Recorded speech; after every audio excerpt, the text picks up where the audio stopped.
വൈകുന്നേരം ഇന്ന് വൈകുന്നേരമാണ് നമ്മൾ എട്ടങ്ങാടി തയ്യാറാക്കേണ്ടത്. അതിൻ്റെ ആദ്യത്തെ ഘട്ടമാണ് ഇപ്പോൾ ഇവിടെ നടന്നുകൊണ്ടിരിക്കുന്നത്. അതായത് 8 തരത്തിലുള്ള കിഴങ്ങ് വർഗ്ഗങ്ങൾ വാങ്ങിക്കൊണ്ടുവന്ന് അതിൻ്റെ തൊലിയൊക്കെ കളഞ്ഞ് വൃത്തിയാക്കി നമ്മൾ എട്ടങ്ങാടി തയ്യാറാക്കാനുള്ള അതിൻ്റെ ഒരു ഒരുക്കത്തിലാണ്. അപ്പോൾ 8 അങ്ങാടി എന്ന് പറയുന്നത് ശരിക്കും പറഞ്ഞാൽ ഇത് പണ്ട് കാലത്ത് ഔഷധങ്ങൾ ഈ മാസത്തിൻ്റെ തണുപ്പാണ്. അപ്പോൾ അതിനെ പ്രതിരോധിക്കാൻ രോഗപ്രതിരോധ ശേഷിയൊക്കെ നിലനിർത്താൻ പറ്റുന്ന ഔഷധ ഗുണമുള്ള കിഴങ്ങുകളാണ് ആദ്യ കാലഘട്ടങ്ങളിലൊക്കെ തിരഞ്ഞെടുത്തുകൊണ്ടിരുന്നത്.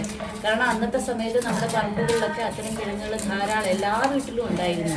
ഇപ്പം കൃഷിയൊക്കെ നിന്നത് കാരണം ഈ പറയുന്നതായ 8 കിഴങ്ങുകളും കിട്ടാൻ സാധ്യത കുറവാണ്. അപ്പോൾ ഇപ്പോൾ ആൾക്കാർ ചെയ്യുന്നത് എന്താ വെച്ചാൽ നമുക്ക് ലഭ്യമായ 8 കിഴങ്ങ് വർഗ്ഗങ്ങൾ അത് ഉപയോഗിച്ചിട്ട് ചെയ്യുകയാണ്. ഇപ്പം നമ്മളിവിടെ ഉപയോഗിച്ചിരിക്കുന്നത് ചേനയുണ്ട്, ചേമ്പുണ്ട്, നനകിഴങ്ങുണ്ട്, അതുപോലെ തന്നെ കൂർക്കയുണ്ട്, മധുരക്കിഴങ്ങുണ്ട്, ഏത്തക്കയുണ്ട്, കാച്ചിലുണ്ട്. അപ്പോൾ 7 എണ്ണമായി. ഒന്ന് നമ്മൾ കപ്പയാണ് പകരം ഉപയോഗിച്ചിരിക്കുന്നത്. കാരണം എന്താ വെച്ചാൽ അതിൻ്റെ കൂടെ നനകിഴങ്ങും വേറൊരു കിഴങ്ങ് മധുരക്കിഴങ്ങില്ല, നനകിഴങ്ങിൻ്റെ ചെറുകിഴങ്ങ് എന്ന് പറഞ്ഞു. പക്ഷേ നനകിഴങ്ങും ചെറുകിഴങ്ങും അന്വേഷിച്ച് നമ്മുടെ പറമ്പിലില്ലല്ലോ. അപ്പോൾ ഇത് അന്വേഷിച്ച് നമ്മൾ മാർക്കറ്റിൽ പോയി പല കടയിലും ചോദിക്കുമ്പോൾ അത് 2 ഒന്നാണെന്നാണ് അവർ പറയുന്നത്. അപ്പം നമ്മുടെ കണക്ക് 7 നിന്നു. അപ്പോൾ 8 കഴിക്കാൻ വേണ്ടി നമ്മൾ കപ്പയും കൂടി ഉപയോഗിച്ചു. അങ്ങനെ 8 കിഴങ്ങുണ്ട്. 8 തരത്തിലുള്ള കിഴങ്ങുകൾ റെഡിയാക്കി.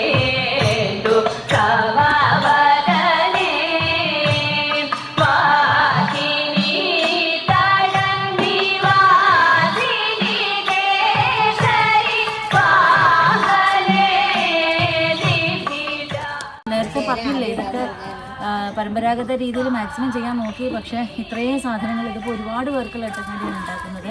അത്രയും നമുക്ക് ചുട്ടെടുക്കുക എന്നുള്ളത് പ്രാക്ടിക്കലല്ല. അതുകൊണ്ട് കുറച്ച് നമ്മൾ വേവിച്ചെടുക്കുന്നു. അത്യാവശ്യം ഏത്തക്ക പോലുള്ളത് നമ്മൾ ആ ഒരു ട്രഡീഷണൽ രീതിയിൽ തന്നെ ചുട്ടെടുക്കാമെന്ന് വിചാരിക്കണം. നമ്മുടെ എട്ടങ്ങാടിയുടെ ആ കിഴങ്ങ് വർഗ്ഗങ്ങളെല്ലാം വേവിച്ചു, കായൊക്കെ ചുട്ടെടുത്തു. ഇനിയിപ്പോൾ നമ്മൾ ശർക്കരപ്പാവ് കാഴ്ചയാണ്. ശർക്കര ഇതിനകത്തിലേക്ക് ഇട്ട് ഉരുക്കിയെടുത്തിട്ട് ഇനി നമ്മൾ തയ്യാറാക്കി വെച്ചിരിക്കുന്ന കിഴങ്ങെല്ലാം ഉടച്ച് ഇതിനകത്ത് ചേർക്കണം. അത് കഴിഞ്ഞും കുറച്ച് പരിപാടിയൊക്കെ ഉണ്ട്. എന്തായാലും എട്ടങ്ങാടി ഏകദേശം തയ്യാറായി വരികയാണ്. ഇതിപ്പോൾ നമുക്ക് ഇതൊക്കെ നന്നായിട്ട് ഉണ്ടാക്കാൻ അറിയുന്ന ആൾക്കാരുണ്ട്. പക്ഷെ ഒരു റോളും ഇല്ല. ഇന്ന് തിരുവാതിര നമ്മൾ സ്ത്രീകളുടെ അതിൻ്റെ ഏറ്റവും കാര്യങ്ങൾ കൈകാര്യം ചെയ്യുന്നത് ഞങ്ങൾ സ്ത്രീകൾ തന്നെയാണ്.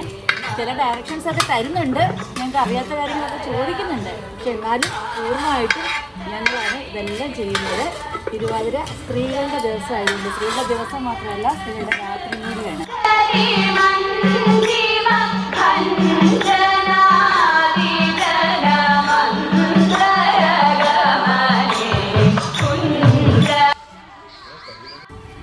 നമ്മളിവിടെ ദശപുഷ്പം ഒരുക്കിയാണ്.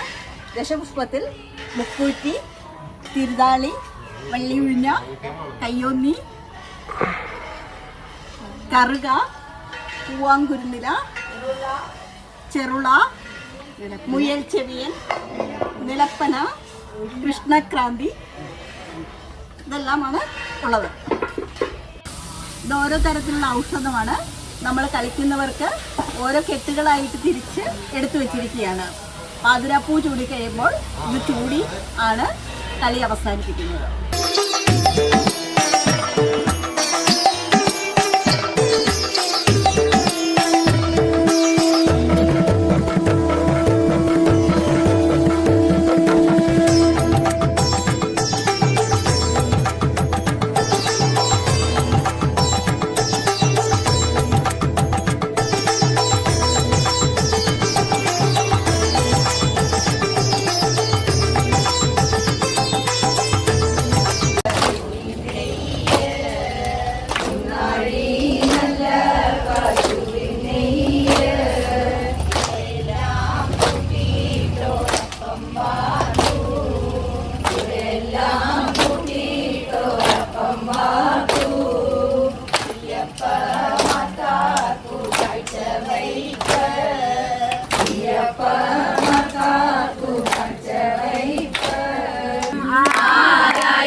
വേണം അടുത്തൊരമ്പലം വേണം, ആരിനു ചേർന്നൊരു കുളവും വേണം. പൂവായാൽ മണം വേണം, പൂമാനായാൽ ഗുണം വേണം, പൂമാനി മകളായാൽ അടക്കം വേണം. നാടായാൽ നൃപൻ വേണം, മന്ത്രിമാർ വേണം, നാടിനു ഉള്ള പ്രജകൾ വേണം. യുദ്ധത്തിങ്കൽ രാമൻ നല്ലു, കുലത്തിങ്കൽ സീത നല്ലു, ഊണുറക്കം ഉപേക്ഷിപ്പാൻ ലക്ഷ്മണൻ നല്ലു, പാടയ്ക്കു ഭരതൻ നല്ലു,